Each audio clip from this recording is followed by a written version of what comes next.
일반적으로 문제를 볼게요. 대손이네? 대손 처리했던 거 회수하죠. 이거 어렵게 나올 수도 있는 문제인데, 근데 역시 아니나다 이렇게 쉽게 나왔죠. 왜냐면 대손세 공제는 적용하지 않는다라고 했으니까. 하지 마세요, 이걸 하는 거죠. 뭐 그러면 어쩔 수 없지. 자, 그럼 현금 600 회수했죠. 현금 600. 자, 그럼 대변을 어떻게 할 거냐 이건데, 전기에 대손 처리했던 겁니다. 전기에. 그럼 이때 무조건 대손 충당금이죠.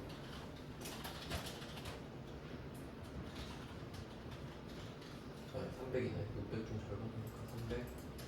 대손 충당금은 외상 매출금 거를 올려줘야 돼요. 근데 이건 답이 너무 쉬운데 제가 오리지널 버전 한번 보여드릴게요. 원래는 어떻게 나와야 되냐? 이게 끝이죠, 지금 답이. 현금 300, 대손 충당금 외상 매출금 300. 근데 이렇게 하면 너무 재미가 없고, 대손세 공제를 받았었다 이렇게 하는 게 좀 재밌을 것 같은데, 문제를 이렇게 만들어 볼게요. 처음에 외상 매출을 한 거예요. 외상 매출금 660, 제품 매출 600, 그리고 부가세 예수금 60 이렇게 돼야겠죠. 자, 이렇게 외상 거래를 한번 하고 상대방이 이제 돈을 못 갚겠다고 한 거예요. 뻥 났어요. 그럼 이제 난 돈을 못 받는구나 하고 대손 처리를 하기 전에 세무서 달려가서 저세액 공제 해주세요 이렇게 해야겠죠. 60조 빨리 돌려주세요 하면 받았다 치고 확정돼서 부가세 예수금 빼주겠죠. 빼주고 그게 외상 매출금을 줄이겠잖아요. 세액 공제를 하고 나서 이 회계 처리를 해야 되죠. 근데 이걸 하지 말래잖아. 근데 우린 했다 치고. 자, 그리고 나서 회수를 한 거예요. 대손 처리를. 자, 대손 처리는 이제 외상 매출금 600밖에 안 남았잖아요. 그래서 대손 충당금 얼마 쓰고 외상 매출금 거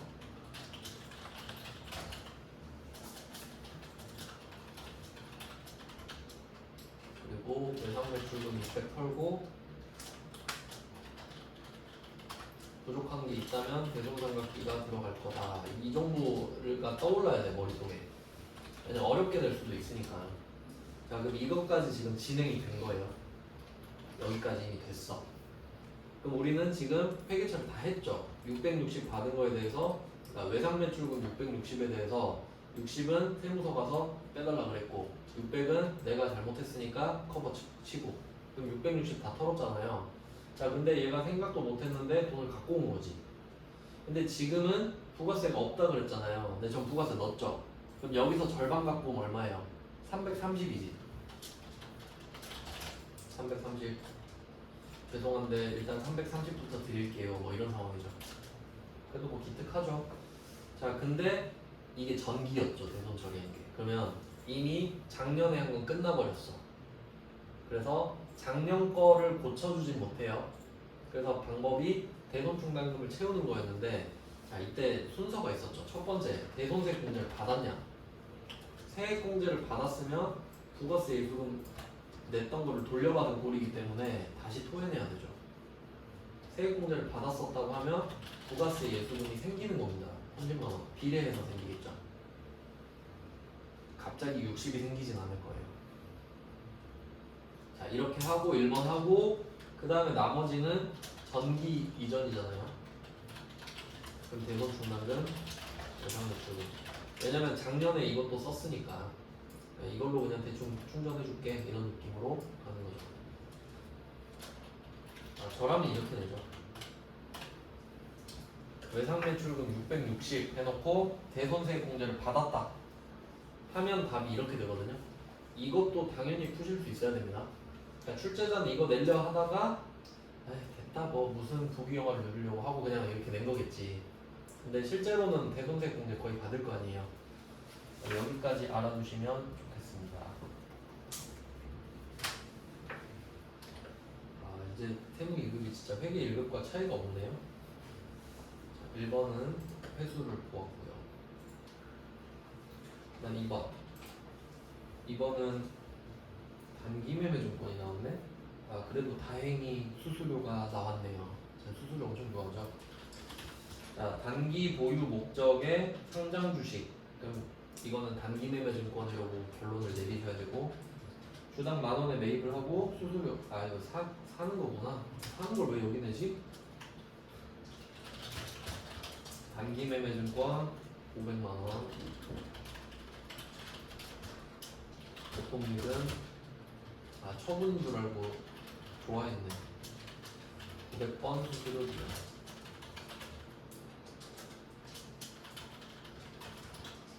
자, 그럼 이거는 너무 쉬우니까 또 한번 문제를 바꿔봅시다.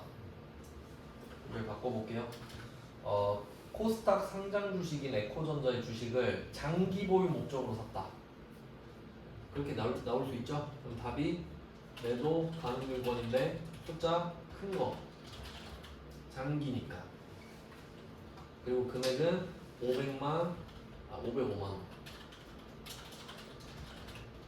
이렇게 나와도 풀 수 있어야 돼. 한 글자 때문에 다 바뀌죠? 장 단기 때문에. 그러면 그렇게 내면 뒤에 수수료는 영업의 비용으로 처리할 것이란 말이 안 나오겠죠. 매도가능 증권이면. 그리고 이 뒤에 있는 괄호 있잖아요. 이 말은 있으나 없으나 하는 말이죠. 이 말 없어도 900번 비용해야 되잖아요. 단기 매매 증권은. 이거 회계 이것 같다 진짜. 그 다음에 3번 가겠습니다. 와 진짜 요새 진짜 쉽게 내네. 자 3번은 재산세죠. 세금과 공과가 되겠습니다.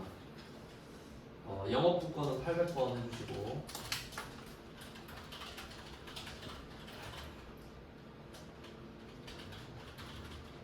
네, 세금과 공과 126만원. 그 다음에 생산부 500번 세금과 공과 88만원. 보통예금 꺼주시면 됩니다. 영양가가 별로 없는 문제네요. 4번. 와, 네, 4번도 쉽죠? 세무교육 전문가를 불러서 연말정산 교육을 시켰다. 이런 거 다 소용없던데. 네, 그래도 해봐야죠 한번. 하면 이 사람이 프리랜서 강사를 초빙한 거니까 3.3%만 떼주고 주는 겁니다. 그 프리랜서라 그러죠. 사업소득을 잡아주는 거거든요. 그러면 우리는 100만 원을 비용 처리를 할 수 있죠. 근데 혹시 개정 과목 모를까봐 교육 훈련비 쓰라며 이렇게 알려주니까 네, 500번 교육 훈련비 여러분 꼭 합격하셔야겠네요.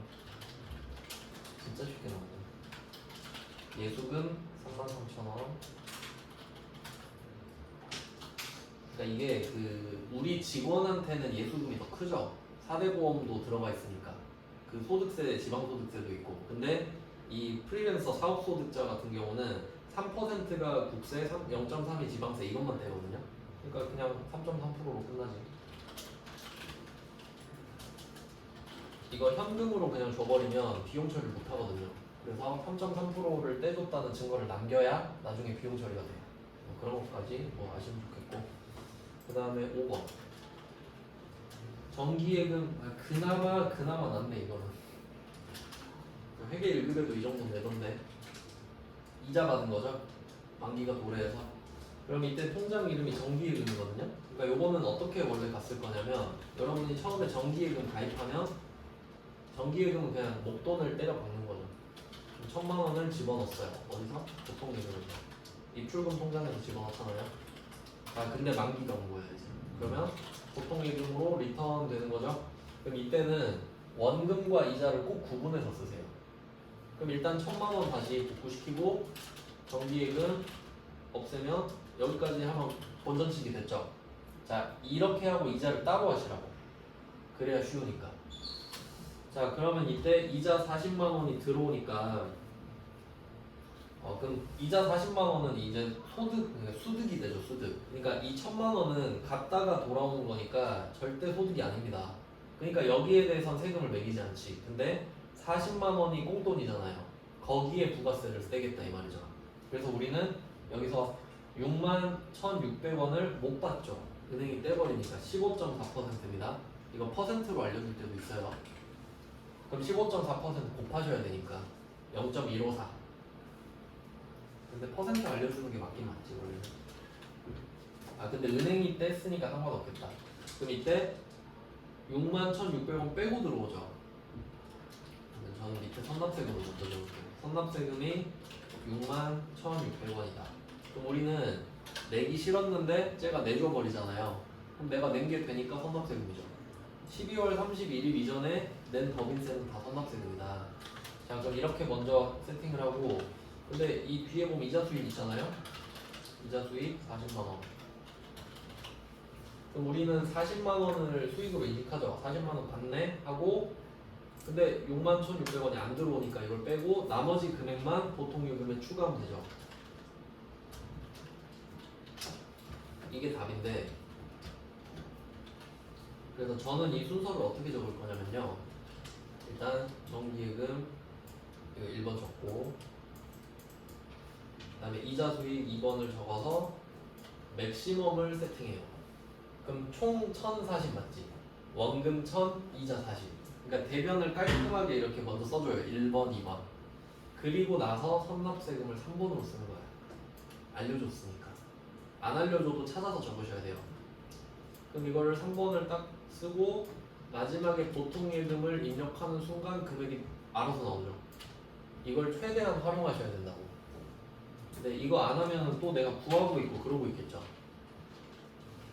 그래서 이거 나름대로 그 중요한 스킬이에요. 왜냐면 저는 그럼 금액을 안 구해도 되잖아요. 이렇게 시간을 아껴야지. 그리고 지금 원천징수세액 항목은 자산으로 해라. 이 말 필요 없는 말이죠. 우리 원천징수 당하면 항상 선납세금밖에 없거든요. 선납세금은 자산이고. 그러니까 이거는 필요 없는 말. 그러니까 혹시 뭐 부채로 그런 거 없죠. 부채는 내가 할 때, 원천징수를 할 때 부채고 예수금. 당하면 무조건 선납세금.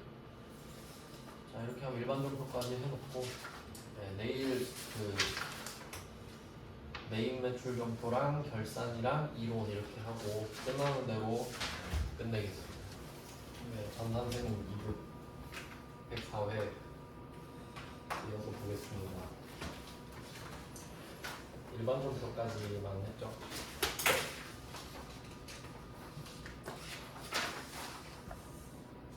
문제가 너무 쉽게 나와서 제가 마음 놓다가 좀 합격률이 떨어질까봐 걱정이 되긴 하네요. 좀 또 떨어지는 구간도 있긴 하거든요. 사이클이 대충 좀 있긴 하던데.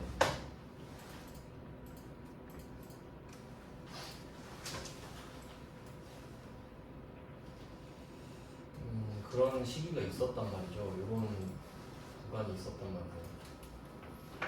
보시면 합격률이 좀 낮은 편이죠. 13도 있네요. 그러니까 이런 구간도 오는데 약간 이렇게 플로우를 타거든요. 그래서 그 앞뒤로는 또 합격률이 높은 편이에요. 40, 50대도.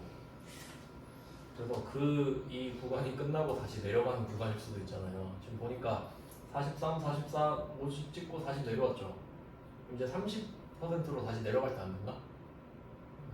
안 됐어요? 네. 모르겠네요. 아 근데 저번에 너무 커졌다. 저번에 본 사람들은 다 합격했겠네.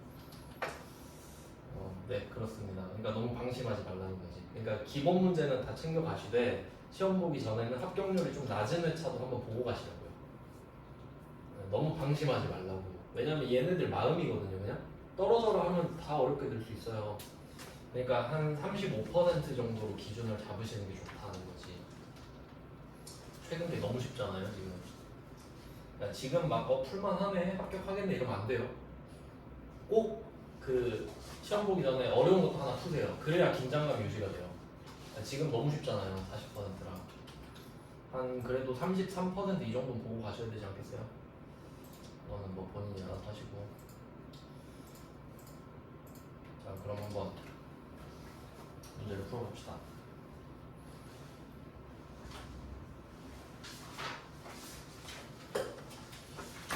저희는 메인 매출 점수죠. 이제 2번 메인 매출 점수.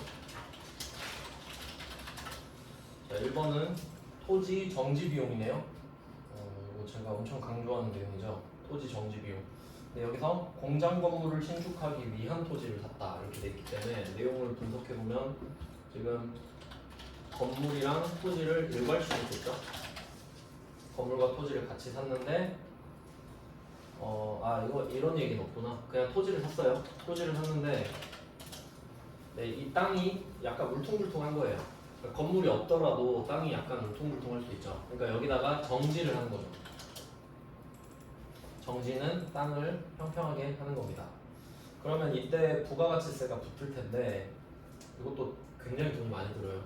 그럼 이때 부가가치세를 빼줄 거냐? 네, 국세청 입장에서는 우리가 이 땅을 팔아봤자 부가세를 안 걷어서 안 낼 거기 때문에 안 빼줬죠. 그래서 얘는 매입 불공이 되겠습니다. 토지 정지 비용. 정지 비용이라고 나오기도 하고 그 토지의 형질 변경이라고도 나오기도 하니까 같이 알아도 돼요. 그래서 결론은 불공이다. 개정권분 토지죠. 그리고 부가가치세가 붙어버리겠네요. 미지급금으로 처리해 주시면 되겠습니다. 그러면 2번 문제로 갈게요.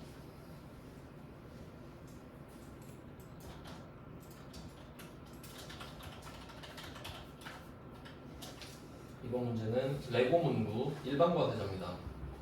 그럼 보통 현금 영수증이나 카드 전표를 받았을 텐데 현금 영수증을 받았고 문구류를 샀어요. 지금 소모품비로 처리하라고 하거든요. 800번 소모품비.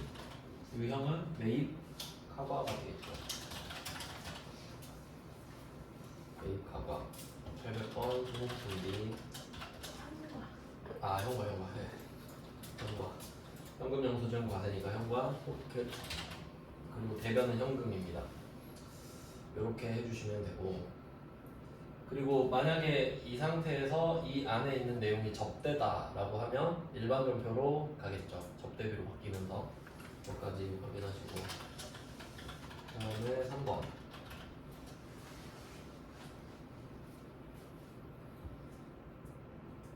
3번은 구매 확인서가 나왔고 영세율 세금 계산서를 받았습니다. 이제 주거나 받거나인데 받았으니까 매입 영세가 되겠죠. 매입 영세를 하고 원재료를 샀습니다. 원재료 이것도 뭐 금액을 적을 필요는 없겠네요. 전액 똑같으니까 원재료 보통예금 정도만 메모해 주시면 되겠고 그 다음은 4번입니다. 4번 문제는 사업자가 아닌 김명진 이 사람은 비사업자 또는 최종 소비자라고도 말을 합니다. 그러니까 세금 계산서가 필요가 없는 사람이죠. 그럼 이때 유형을 보니까 아무것도 안 줬죠. 보통 예금으로 받았는데 현금 영수증 줄 수 있었지만 아무것도 안 줬다. 간이 영수증을 줬죠. 그럼 이거는 국세청이 모르죠. 줬는지 안 줬는지. 그래서 매출 건별이 됩니다. 실제로는 기록을 안 하겠지만 양심껏 내겠다 이 뜻이죠. 그러면 얘는 보통 예금, 제품 매출 뭐 이 정도만 해주셔도 될 것 같고 되게 분배를 편하게 주네요. 결제 수단이 다 똑같아가지고 금액을 안 적어도 되게끔 주고 있습니다 지금. 그리고 5번은 근조 화환을 주문했다. 요거 경조사 할 때 조사에 해당되죠. 슬픈 일인데 화환을 보냈어요. 세금 계산서를 받았고요. 그럼 요거는 매입 면세죠. 매입 면세. 그리고 접대비예요. 800번 접대비.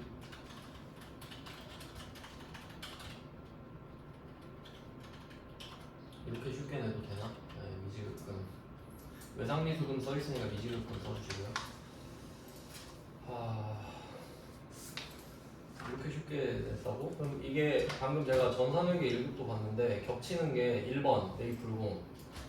근데 아까는 공인중개사 수수료로 나왔어요. 근데 지금은 그 정지 비용 나왔잖아요. 근데 어차피 토지의 자본적 지출이죠. 그래서 그 목록 한번 확인해 보시고 그리고 이것도 똑같이 나왔네.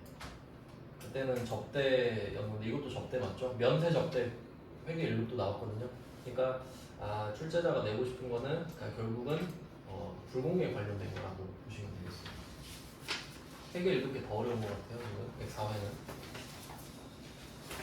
그러고 나서 이제 결산을 보겠습니다. 결산은 좀 어렵게 됐을지. 최근 거 보니까 좀 일반 점표랑 메인 매출 점표는 쉽게 주고 그 결산을 좀 어렵게 내고 이론을 좀 어렵게 내는 것 같아요. 문제 4번의 결산 보겠습니다. 1번은 임대료 나왔죠. 임대료 수익인데 요거를 선불로 지금 받은 것 같아요. 그래서 컨셉은 선수 수익인 것 같은데 선수 수익입니다. 수동 공개죠. 수동 결산을 하시면 되겠고 키워드만 제가 적을게요. 1번은 선수 수익입니다. 왜냐하면 수익을 먼저 받았으니까. 그리고 2번 문제는 단기 대여금. 단기 대여금 중에 외화 대여금이 있다고 하네요. 이거는 외화 환산이 되겠죠. 외화 환산 손익이 나오겠다. 수동 결산이고요. 그다음에 3번은 유가증권을 취득을 했는데 단기 매매 목적이에요. 상장 주식도 써있죠. 그러니까 얘는 두 개를 모아야 돼요. 상장 주식이랑 단기 매매 목적을 모으면 합쳐서 단기 매매 증권이 돼요. 요새 전산세무 2급에서 단기 매매 증권을 좀 잘 내네요. 저거는 취득 나왔는데 이거는 평가 나왔죠. 단기 매매 증권 평가. 그다음에 4번 문제는 제품을 기부했다고 하네요. 우리 기부하면 그거 생각해야 되죠. 간주 공급. 근데 어디에 했나 보세요. 특별 재난지역. 요거는 그 대통령이 선포하는 거예요. 아마 예를 들면 그런 거예요. 그 옛날에 포항에 지진 났던 거 아시나요? 그럼 그때 포항 지진 나서 난리 났었거든요. 아마 그거 지금도 해결 안 됐을 거예요. 아직도 그 운동장에서 자는 사람이 있다고 들었어요. 손해사정 하는 친구가 말해줬는데 그렇게 해결이 안 되니까 그러면 그때 그럼 집 잃은 사람 엄청 많잖아요. 그럼 거기다 특별 재난지역으로 선포를 해버려요. 그럼 거기다 기부하면 면세입니다. 그러니까 그런 식으로 기부를 유도해 주는 거지. 그러니까 결론은 면세다. 근데 당연히 이게 결산에 나왔다는 거는 이 행위가 면세라는 걸 말을 하는 거죠. 아니면 건별로 나올 거 아니에요. 그러니까 뭐 별로 걱정할 건 없는데 얘는 키워드가 제품을 기부했죠. 제품을 팔려고 만들었는데 기부했죠. 얘는 저격팔이잖아요. 재고자산 저격팔.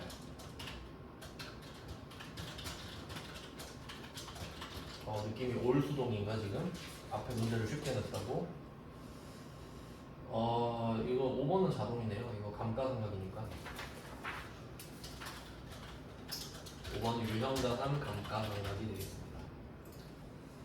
그래서 지금 수동 4문제, 자동 1문제 이렇게 정리가 됐고요. 근데 감가상각은 좀 오해하기가 좋은 게 그 입력 자체는 자동으로 하거든요. 근데 그 과정이 계산이 들어가잖아요. 그러니까 계산하는 건 그냥 계산이지 이거 자체가 수동 결산은 아닌 거예요. 내가 12월 31일에 일반 점표에 직접 적는 걸 수동 결산이라고 하는 거예요. 근데 우리는 감가상각은 금액만 구할 거잖아요. 자, 이렇게 해서 한 문제씩 보겠습니다. 선수수 이거 많이 어려워하는 문제입니다. 근데 지금 이 전반적인 난이도로 봤을 때는 이 1번 문제를 만약에 모른다? 안 풀어도 합격합니다. 우리 안 푼 사람이 합격할 수도 있지 않을까 싶은데. 자, 선수 수익은 선불이거든요. 그러니까 이게 정확한 명칭은 수익의 이연입니다. 그러니까 선불인데 수익을 먼저 받아놓은 거예요. 그러기가 쉽지 않을 것 같은데 보험사 말고는요. 근데 임차료로 맨날 나오거든요. 임대료 임차료로. 자, 그럼 얘가 어려운 이유를 제가 말씀드릴게요. 일단 그림 그리겠다. 자, 거래가 1년짜리거든요. 10월 1일에 시작을 해서 9월 30일에 끝나는 이런 사이클입니다. 항상 2년이 껴서 나오죠.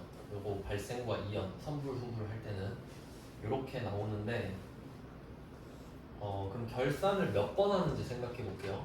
그러니까 지금 날짜가 3개 들어가요. 첫 번째가 10월 1일 시작하는 날, 그리고 9월 30일은 끝나는 날이죠.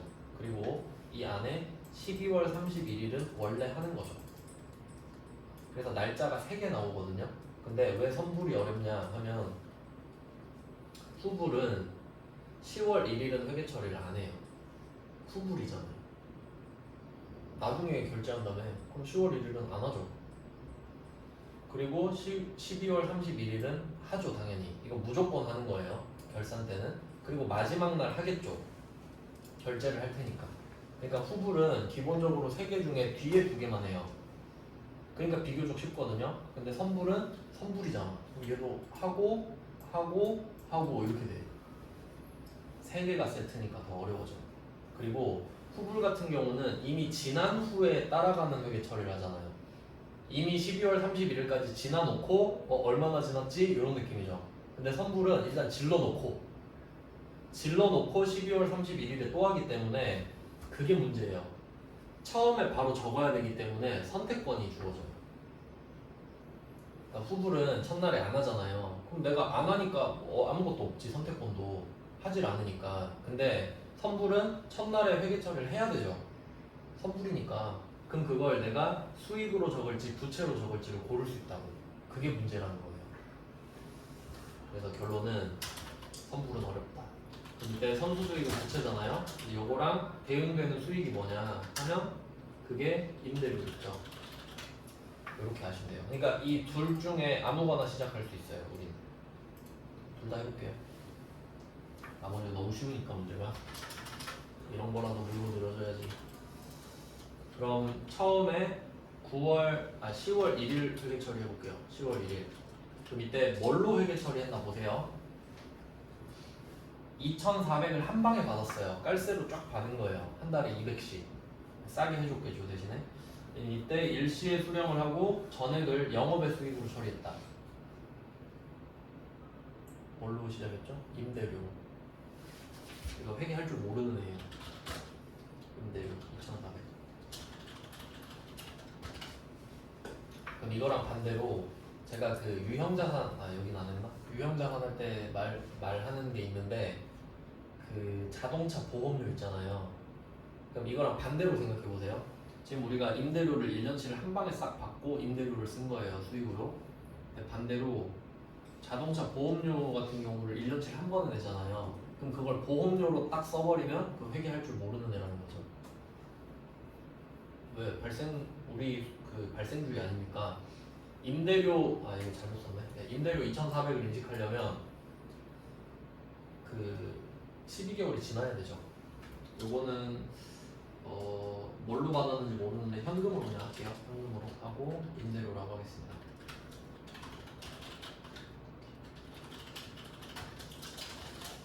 그래서 현금 자산 뭘로 받았는지는 안 중요하죠. 임대료는 수익입니다. 그리고 이거 영업의 수익이라고 말하는 것도 좀 말씀을 드리면 혹시 모르실까봐 이거 그 임대료 치면 임대료 수익도 나오고 임대료도 나오거든요. 근데 요거는 뭐냐면 이건 건물주 거. 그러니까 내가 본업이 건물주예요, 그냥. 그러니까 제조 안 하고 나 건물 이거 하나밖에 없어요. 그럼 이거 월세 받고 살아야 되잖아요. 그러면 이 임대료 수입이 제품 매출이랑 똑같은 게 돼요. 그러니까 그때 쓰는 거예요. 그러니까 우리는 임대료 수입을 쓸 일이 없지, 절대. 알겠죠? 이 정도 기억하시면 되고. 그래서 혹시 모를까봐 이 임대료 보면 900번 써있죠. 그러니까 요거는 그 건물을 빌려주는 게 본업이 아닌 사람들이 쓰는 거야. 900번 영업 외니까. 그래서 혹시 모를까봐 말해주는 겁니다. 영업의 수익이라고. 그러니까 여기서 갑자기 시험장 가서 임대료 수입인가 이러면 안 돼요. 이걸 말을 한 번도 안 했습니다. 네, 이렇게 10월 1일에 한 겁니다. 그러니까 얘는 회계를 할 줄 몰라요. 왜냐면 지금 내가 건물을 하루도 안 빌려줬는데 수익을 잡아버리면 안 되지. 자, 그래서 12월 31일에 왔어요. 그러니까 예를 들면 얘가 그 새로운 신입사원이 이렇게 적어놓고 똥 싸고 튄 거예요. 퇴사를 했어요. 그럼 내가 이거 마무리 해줘야겠죠. 그럼 지금 10월 1일에 수익을 잡아놨는데 12월 31일이 됐어요. 그럼 3달 지났죠. 10, 11, 12. 그러면 이 중에 3달치는 수익이 맞죠. 3달치. 그래서 이게 중요해요. 한 달치가 200이고 지금 지난 게 3개월이죠. 그래서 이 문제의 핵심은 뭐냐면 선불이든 후불이든 지난 개월 수를 찾는 거예요. 무조건입니다. 왜냐면 지난 걸 찾아야지. 근데 이거 좀 잘못 공부해버리면 후불은 지난 거, 선불은 안 지난 거 이런 경우가 있거든요. 그럼 안 돼요. 왜냐면 지난 걸 보는 게 팩트잖아요. 무조건. 그래서 우리가 인식해야 될 수익이 이겁니다. 600만 원이에요. 우리가 인식해야 될 수익이 600이에요. 알겠죠? 600인 거? 그럼 근데 얼마 인식했어요 지금? 2,400을 인식해버렸잖아. 그럼 여기서 600 빼고 다 받고 우린 600을 인식하기로 했다는 거예요. 그러니까 답은 정해져 있다니까? 3개월 지난 거. 근데 만약에 이걸 부채로 잡은 사람은 수익이 하나도 없죠. 그럼 그 사람은 수익을 600을 잡아야겠지. 근데 수익을 2,400을 잡고 시작한 사람 있죠. 회계 못하는 사람. 그럼 이 사람은 600 빼고 다 빠꾸 시켜야지. 그러니까 이게 그 소모품이랑 똑같지 않나요? 그러니까 소모품 남아있는 금액이 똑같잖아. 근데 뭘로 시작했느냐에 따라 다르잖아요. 그러니까 결론은 몇 개월 지났냐가 답이다. 자, 6개월, 그러니까 600만 원이 답이에요. 근데 우리가 600만 원으로 만들어야 되는데, 그러니까 600은 답인데 2,400으로 시작했다. 어쩔래? 이거니까 아 그럼 임대료 빠꾸 시킬게 라고 하면 되겠죠. 그러니까 지금 이 1800이 200 곱하기 9죠. 그러니까 사람들이 이거 잘못 기억해버리면 안 지난 거 찾나 보다 이렇게 된다고. 그럼 그건 좀 본질에서 어긋나죠. 결과적으로 3개월을 인식해야 되기 때문에 나머지를 빼는 것 뿐인데 안 지난 걸 찾는다라고 생각하면 이제 모순이 생겨버리는 거예요. 우린 무조건 지난 걸 찾아요. 근데 지난 걸 목표로 두다 보니까 나머지를 빼는 거지. 그래서 얘는 수익의 소멸이 돼요.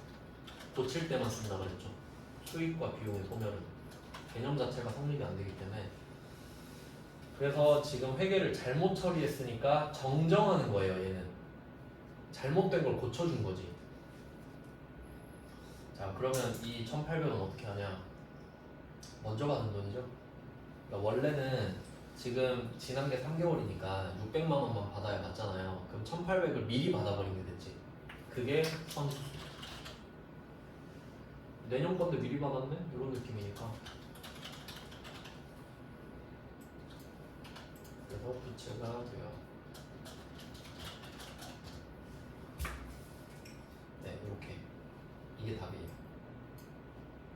그러니까 지금 안 지난 거 찾는 거 아니죠? 지난 거 찾은 거 맞죠? 자, 그리고 마무리도 해볼까요? 답은 이미 나왔고 그럼 9월 30일 거 해볼게요. 9월 30일이 됐습니다. 그러면 임대료 1,800을 빠꾸 시켰거든요. 그러면 9개월 이제 다시 지난 거예요. 그럼 우리 수익 9개월 인식하면 되죠. 그게 1,800이죠. 그러면 이 선수 수익을 빼요. 이제는 미리 받은 게 아니거든. 이제 다 지났기 때문에. 그래서 선수 수익을 빼고 마음의 빚이 사라지는 거죠. 그리고 아 드디어 1,800 벌었다. 임대료. 이렇게 돼요. 마음이 편안하지 이제. 9개월 다 지났으니까 나 이제 나가든가 계약 연장하든가 이런 느낌이. 그래서 왜 이렇게 와리가리를 하는지 보세요. 왜 임대료 2,400을 잡았다가 굳이 1,800을 또 뺐다가 또 1,800을 잡느냐? 잘못했으니까 애초에. 회계 처리를 이렇게 하면 안 되잖아요. 잘못 잡았으니까 빠꾸 시켰다가 아직 안 지났네? 이제 다시 지났네? 하고 이러는 거죠.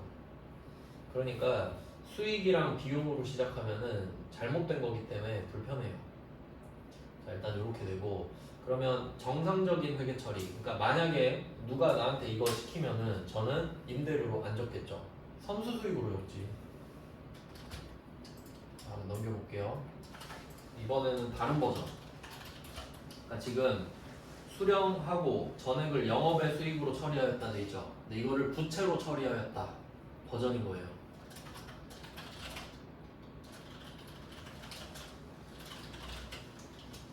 자, 이렇게 하는 게 정상입니다.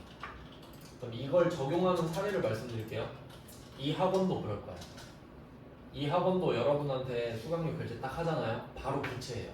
선수 수익이야. 왜? 여러분 수업 안 들었잖아요. 이해되세요? 근데 그거를 뭐 영업 수익 이렇게 잡으면 바보라고. 환불하면 어쩔 건데. 그런 느낌이에요. 그러니까 여러분이 하루마다 수업 들을 때마다 선수 수익이 계속 바뀌는 거야. 수익으로. 그런 내용이에요. 보험사도 그렇게 처리하겠죠. 받아놓고 조금씩 1개월씩 퍼는 거예요. 자, 그럼 얘는 이렇게 시작하는 게 회계를 할 줄 아는 사람이에요. 자, 그리고 12월 31일이 되죠. 그럼 몇 개월 지났어? 물어보니까 3개월이요. 하면 이제 3개월만 잡으면 되지. 그럼 선수 수익 빼서 임대료 600.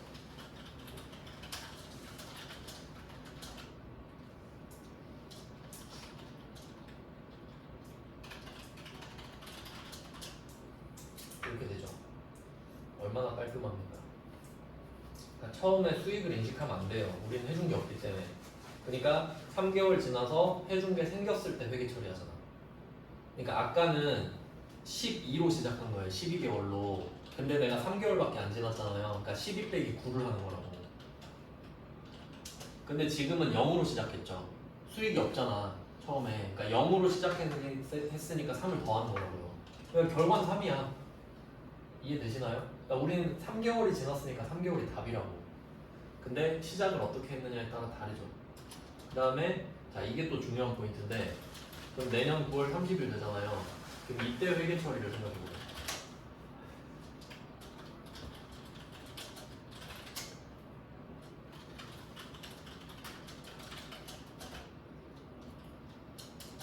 이거 아까 회계 처리랑 요거 잘 봐요.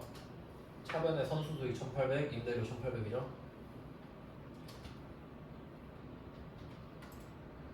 똑같지. 똑같아야 돼요. 왜냐면 처음에 10월 1일에 잘못했잖아요, 회계 처리를. 그래도 내가 12월 31일에 맞추잖아. 어쨌든 정확하게. 이해되세요? 그러니까 12월 31일이 지나면 제대로 돼 있다고 이제. 그럼 그 뒤에 회계 처리는 뭐 어떻게 하든 똑같지. 제대로 맞춰져 있으니까. 이게 포인트입니다. 그래서 처음에 부채로 시작하는 게 회계 처리가 더 편해요. 얼마나 깔끔한지 보세요. 선수 수익 2,400 쌓아놓고 3개월 지나니까 3개월치 빼고 9개월 지나니까 9개월치 빼고 얼마나 깔끔해요. 이게 맞지. 근데 2,400 했다가 1,800 뺐다가 1,800 다시 넣고 완전 부잡하잖아요. 할 줄 모르니까 그래. 그러니까 처음에 영업의 수익으로 하는 거는 정상이 아닙니다. 부채로 하는 게 정상인 거죠. 이것까지 알아두시면 좋고. 그러니까 여러분은 그 회사 가서 선수 수익으로 시작하시면 돼요. 그럼 아마 모를 거거든? 그럼 설명해 주세요. 이게 정상이라고. 네, 이렇게 됩니다. 이것까지 하시면 이 문제를 정복을 하는 거고요.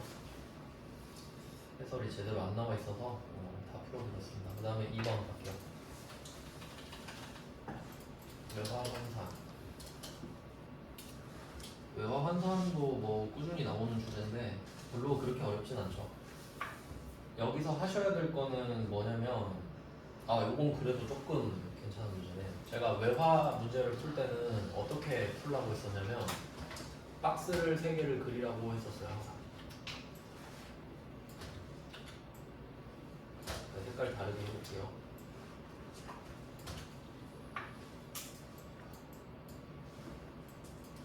자, 이렇게 박스를 그려서 외화 문제를 풀어보겠습니다. 그러면 왜 박스를 3개를 그리냐 하면 환율은 약간 느낌이 주식이랑 비슷하다고 말씀을 드렸어요.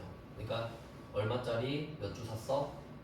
그걸 곱해야 총 금액이 나오듯이 재고자산도 비슷하고 외화도 비슷하고. 그럼 이 외화 쪽에서는 지금 달러가 있는데 달러로 팔았어요. 근데 이때 기준 환율이 1,200원이라고 돼 있거든요. 그럼 요거는 그 주식 가격이라 보시면 돼요. 내가 주식을 1,200원에 샀다. 근데 몇 주 샀어? 하니까 모른대. 1,200원에 샀는데 몇 주지? 근데 하여튼 2,400만 원어치 샀어. 이거잖아요.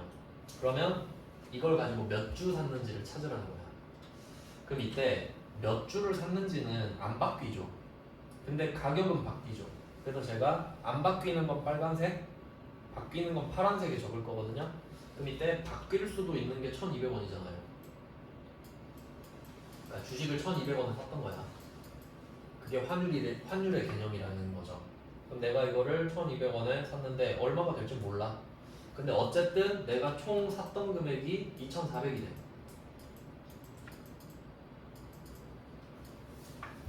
이런 겁니다. 그러면 그때 당시에 몇 달러 팔았게 하면 나누면 되죠. 나누면 2만 달러 나와요. 이거 안 구하면 못 풉니다. 그러니까 이 외화의 포인트는 뭐냐면 지금 여러분이 쉬운 문제만 풀어서 그런데 이 위에 있는 두 칸 있죠.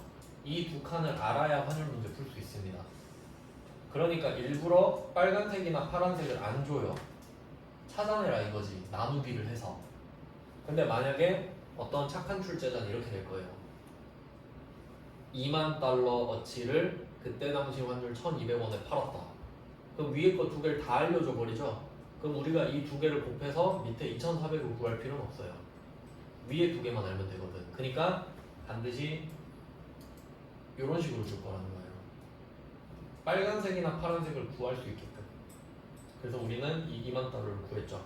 자, 그리고 나서 1,200원이었던 걸 알고 있는데 오늘 평가를 할 거잖아요. 근데 오늘 환율이 1,300원이 됐죠. 지금 이런 식인데, 그러니까 이게 1,200원이었던 거는 알려주는데 몇 주인지 모르면 계산 못 하잖아요. 그러니까 우린 이때 100원이 올랐다. 그리고 100원씩 2만 주가 올랐다. 이렇게 해서 200만 원을 찾아내는 거지. 네, 요게 답입니다. 답이 200만 원이에요. 네, 그래서 이때 외화 대여금이니까 자산이죠. 자산인데 환율이 올랐다. 자산인데 환율이 올랐어. 그럼 기분이 좋아지죠. 받아야 되니까 더 받겠다. 그럼 이건 수익이 되죠. 그럼 외화 환산했는데 수익이 생겼으니까 외화 환산 이익이고 200만 원. 이렇게 찾는 거죠. 그럼 왜 기분이 좋냐라고 하니까 외화 대여금이 늘어난 거잖아. 우리 200 더 받게 생겼잖아요 지금. 원래 1200 받는 건데 1300 받게 생겼잖아. 그러니까 1200은 알고 있었죠. 근데 그 100원은 몰랐으니까 100원만 올려주는 거지. 그래서 외화 환산 이익이 됩니다.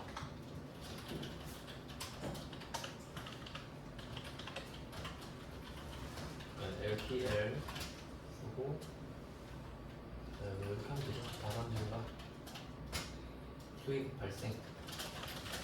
그래서 이것도 아마 말씀을 드렸던 것 같은데 이 외화 환산 이익도 사실 평가 이익이거든요. 평가 이익. 평가 이익은 원래 자본으로 들어가야 되는데 수익으로 들어간다는 것도 좀 특이해요.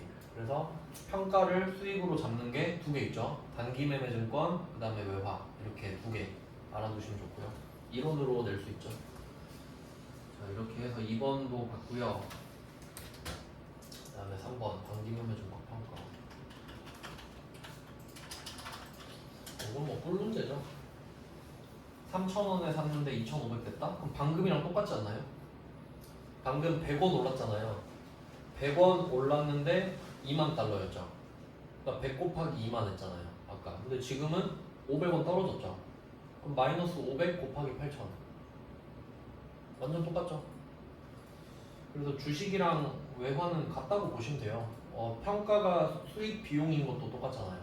그래서 이거 2번, 3번은 크게 보면 비슷하다까지 보시면 되고 주의하실 건 뭐냐면 이번 문제가 단기 대여금, 외화 대여금이잖아요. 얘는 자산이죠. 그리고 단기 매매증권도 원래 자산이잖아요. 그러니까 지금 똑같은 거야. 근데 만약에 이번 문제에서 부채 나오면 방향이 반대라는 거 정도는 아셔야 돼요. 부채는 방향이 반대잖아. 그러니까 만약에 이 2번이 부채였잖아요. 그럼 우리는 이걸 손실로 인식하겠지. 더 갚아야 되는 거니까. 그 정도만 아시면 돼요. 나머지는 다 비슷해요. 자, 그래서 단기 매매 증권은 단기 매매 증권 평가 손실이 되겠죠. 이유는 500원씩 8,000주니까. 얘는 단기 매매 증권이 떨어졌다. 완전 똑같네.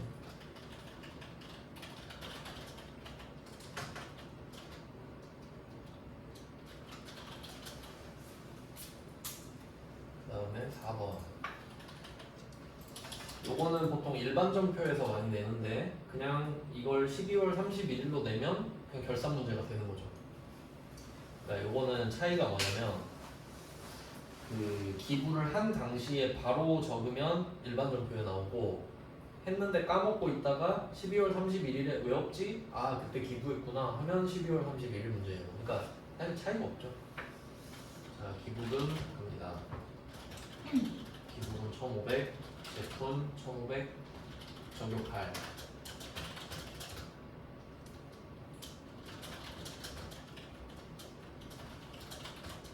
그럼 여기에서 대비하셔야 되는 거는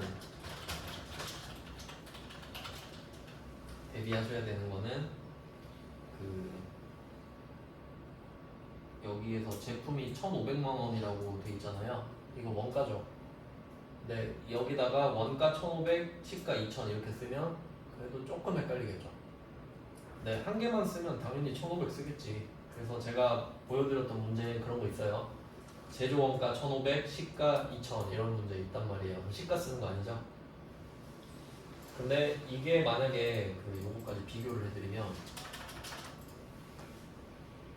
이게 특별 재난 지역이 아니라 그냥 내가 아는 사람한테 기부한 걸 수도 있잖아. 그럴 수도 있죠. 그러면 간주공급 되죠. 그럼 그때는 어떻게 되냐? 아까 제가 말씀드렸던 것처럼 얘가 만약에 만드는 데는 1,500이 드는데 팔면 2,000이라고 해볼게요. 그러면 1,500 플러스 200이 되지. 부가세 200도 내야 될 거니까 간주공급이죠.